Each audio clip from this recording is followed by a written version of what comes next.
After the long journey, the mission nearly being ruined by an asshole and a whore, when Harold, Amanda, and Rick entered the next town and happened upon an unexpected horror, it was a moment for Harold when seeing them.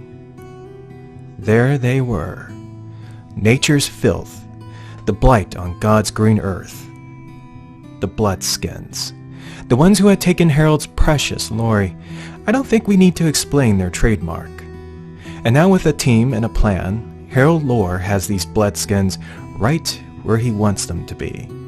You see, not only will Harold Lore reclaim what is rightfully his, these Bloodskins, well, they're all going to die. Oh yes, Harold has a plan alright, and it wasn't hard convincing Rick and Amanda that the best way they can move forward was by wiping out these Bloodskins, especially the fact that it was going to be a while before the Bloodskins move on. Their plan is to have an all-out war between the Bloodskins and the Skin Faces. Now the tricky part is not letting either know that they're there. Any signs of humans can jeopardize everything. A whiff of humans, and both the Bloodskins and Skin Faces will be after them instead of fighting each other. Which means that they're probably going to have to go with Amanda's idea by putting red makeup on their faces, disguise themselves as the Crossed. Even though Harold likes the idea, and even tried it out for 6 months straight, the biggest mistake one can make is underestimating the Crossed, which is why Harold finds it too risky, and why it's essential that they must keep their distance. As to how they're going to get the Skin Faces to come here, who are 60-something miles away, that's where they're going to need some wills.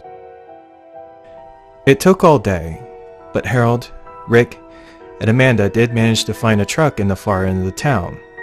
Obviously, it would be pointless to use the truck seeing how it would do nothing but attract attention. But that's exactly what they're trying to do in this needed situation. And even though everything was working out for Harold, there was still another problem that needed to be dealt with. Let's not forget about Rick.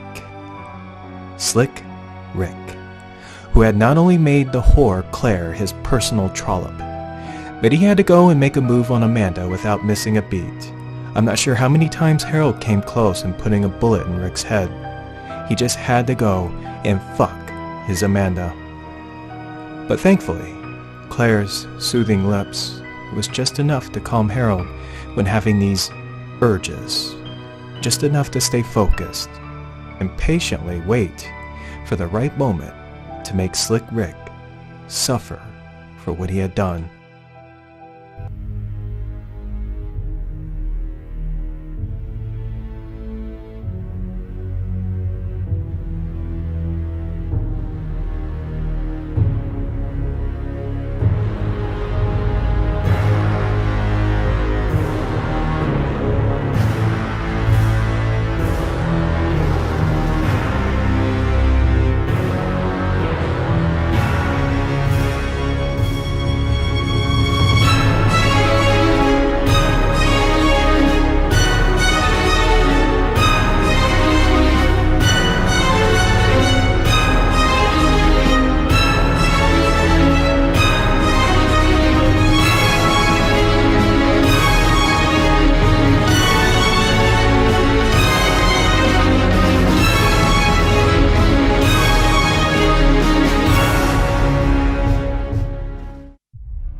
Even though Amanda's idea of disguising themselves as the Crossed worked like a charm, it was still a huge risk. Anything can go wrong quickly, and it's not like the Crossed were not able to tell if something's off. And there were other things that Harold was worried about when finding the Skin Faces. The emotions of going back to the same department store where Claire and Darwin was killed. Emotions can play a huge role for what's to come, making it easy for Harold to have better control over Amanda and Rick. But if not careful, emotions can also lead towards mistakes, fatal mistakes. It didn't take long before Harold managed to find the Skin Faces, which looks like they just found a group of survivors who just happened to stumble into the wrong town, or were just flat out careless and happened to make one too many mistakes. And only one survivor, a young woman trying to flee the inevitable. Just a matter of time before her flesh will be violated, peeled, and worn as a trophy. And it was emotions that was giving Amanda the foolish idea that there was hope for this stupid girl. Sweet, innocent Amanda, who'd seen so much death and couldn't bear the idea of someone else going through that suffering. But having hope is a dangerous thing. Nothing can be done for this girl. It was easy to have Amanda going from saving the girl to taking the opportunity and making some noise. Harold's calming and comforting voice telling Amanda that she can spare the girl's suffering by shooting her in the head. And that's what happened. The skin faces being deprived from their newest prey. But emotions was still putting everything at risk. Amanda's tears nearly jeopardizing everything. Thankfully, Rick immediately began acting before driving off, and as expected, the skin faces began their pursuit. Poor Amanda. Poor, sweet, innocent Amanda. And how much pain there was when Harold would see her having to go through with something like this. If Harold could, if he wished for anything, was to find some way to protect her from all this. But he couldn't. He just couldn't. Like how he couldn't protect this Lori. It's just that kind of world, you know? But maybe if Harold had done a better job in preparing Lori, maybe she would still be alive. And with Harold being more adapted like Amanda, she does what she feels needs doing. She and Harold are souls alike, but things are different now. The rules have changed, and sometimes you just have to do repellent things. It was a miracle finding those two dead dogs. Harold assuming that they were going to be wasting the whole day trapping squirrels as a way to give the skin faces a nice trail to follow. So here's the plan. With the bloodskins in the middle of the town, the trail will have the skin faces running right into them. Once that happens, that is where Amanda will be in the distance and ready to take the shot. It's essential that she puts on the act before fleeing. Now if something were to go wrong, Harold and Rick will be on the other side of the playground, ready to make a distraction, making sure that Amanda gets out safely.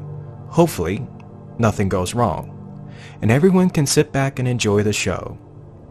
And in 1 hour, Harold, Rick, and Amanda will meet up back at the house. But if something does go wrong, then they meet at checkpoint A in 48 hours. And with Amanda running off to take her position, you would think that Harold would do a better job in keeping her safe instead of putting her in any type of danger. Oh no, let's not forget the real danger here. How can we forget about old slick Rick? With Amanda gone, gives Harold the opportunity with Rick.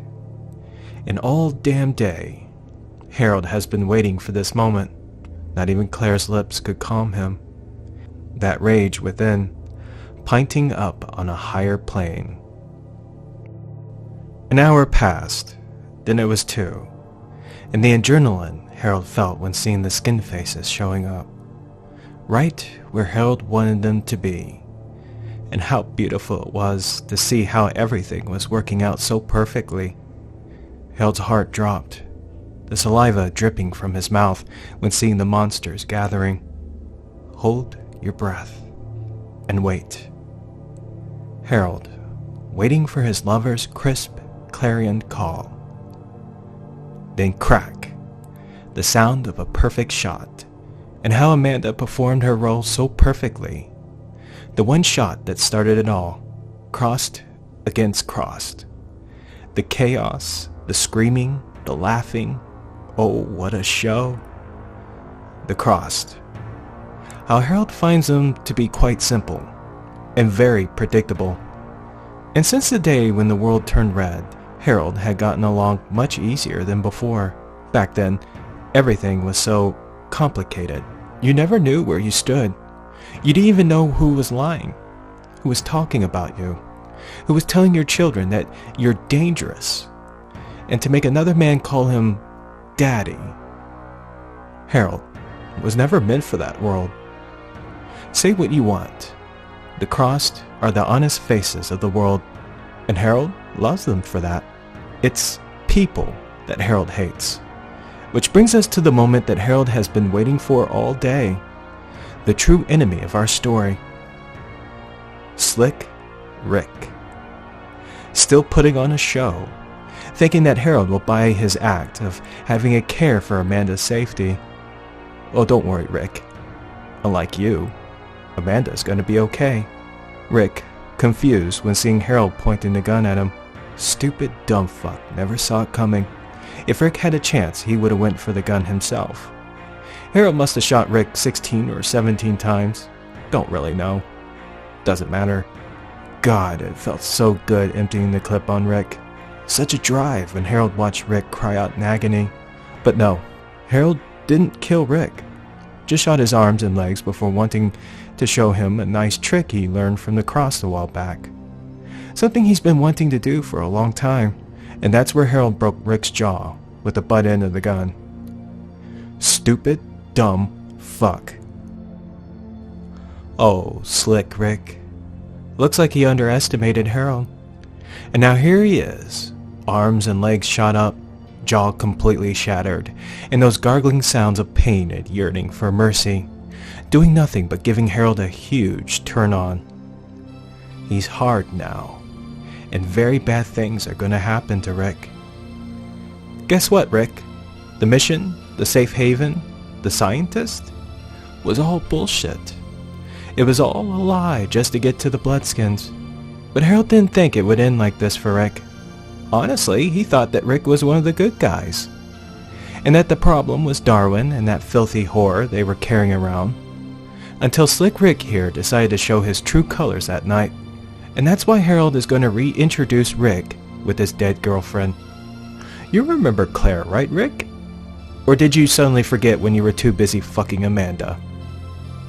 Anyways, it was Harold who killed Claire, raped her, beat her, made her suffer before cutting off her lips and tying them to his balls. So every time Harold gets himself a stiffy, it's just Claire's way of giving Harold a climax. So this cross trick that Harold wanted to show Rick. You see, with Rick's jaw broken, he can't bite down. Rick just had to go and try to ruin the only good thing within this fucked up world.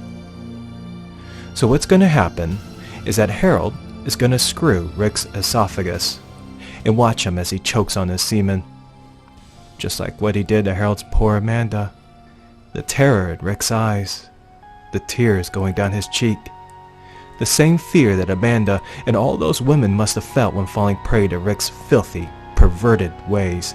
This disgusting pig that just had to go and ruin everything. It's fucking pigs like Rick.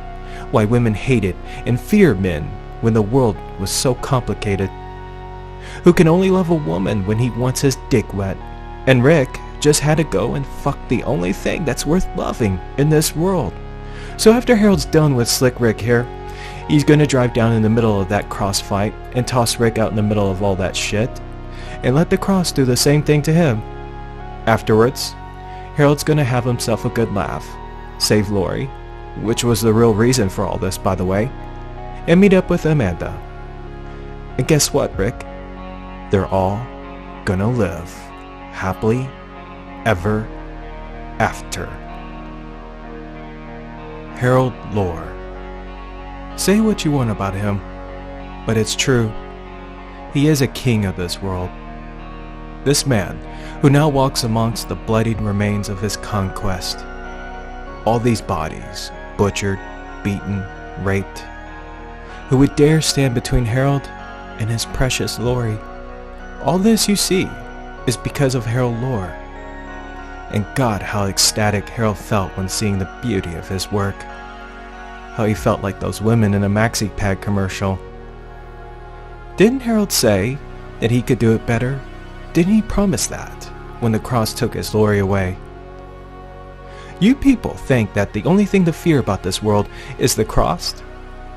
That when you try telling yourself that you're different from them, the cross, that is just as fatal as believing that there truly is hope in the world turned red. The true horror of this story isn't the cross. If you haven't gotten it by now, Harold Lore is your co-worker. He's your boss. He's your neighbor. He's the guy taking your order. He's a member of your family. He's a young man who loves watching your amazing-looking ass. And that is the horror of a complicated world that likes to live off of a lie. The horrors of a storyteller, and how we all yearn to find comfort in a stupid fantasy. And for once, in his miserable fucking life, Harold Lohr prayed and thanked God, thanking him for taking that fantasy away and showing everyone what reality looks like. And with Darwin, that whore Claire, whatever's left of Slick Rick, the Skin Faces, the Bloodskins, who had all fallen before Harold's feet, ladies and gentlemen, Harold Lohr succeeded his mission, and grabbing the spoils, the backpack that was taken from him, inside is the love of his life. Harold Lohr is finally reunited with his Lori.